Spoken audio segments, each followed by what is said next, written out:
Hey guys, what's Gucci? Today we're going to be taking a look at iOS 13 on older devices. Basically anything with a home button. As you can see here, I added the screen recording as well as the footage from my camera in case you wanted to see it for yourself and follow along. Right off the bat, the biggest design change for iOS 13 is dark mode.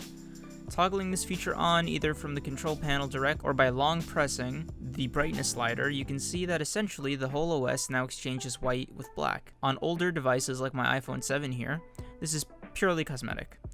So you won't get the same battery benefits as you would on an OLED device. That is, with the exception of the iPhone XR and 11 because they have LCDs.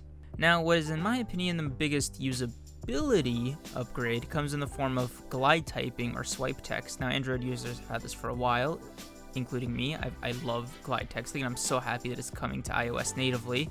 In my opinion, just the superior way to type on a small phone keyboard. It's so much more ergonomic. Volume rocker is also different. This isn't a feature, I just kind of get a kick out of it. It's really nice. It's less annoying than the old one.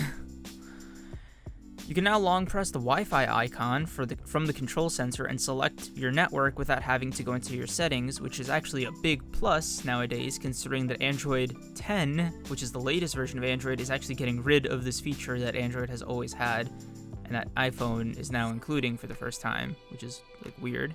I guess, as Thanos would say, perfectly balanced like all things should be. The photo app also got a major overhaul. Now you can sort by years, months, days, or all your photos at once.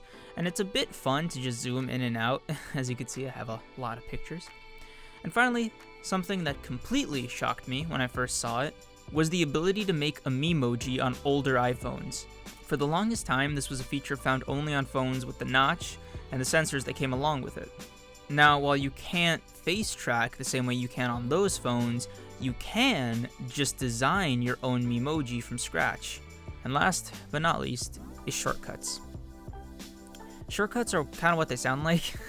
Essentially, you can make a shortcut to perform an action or series of actions by pressing one icon. For this example, I'd like to make a shortcut that allows me to open up Chrome, go to my YouTube channel, and the way we do that is by finding Chrome in the app selection and typing in the URL of the channel. We can change the icon and color of the app, or if you want to take it a step further like I did, you can actually choose to have one of your own images from your camera roll or wherever to be the app icon. I just chose this little duck face selfie because I thought it was funny. And boom, that's done. Now to add it to your home screen, you're going to want to press these little three circles right here and you press add to home screen, and there you go. It's right there on your home screen. Now, before I close off with you, there's a couple things I'd like to mention. I did not go over every single feature of iOS 13 on purpose. There are plenty of other channels that have covered it way better, and I suggest you watch them. I'll link some of them in the bio.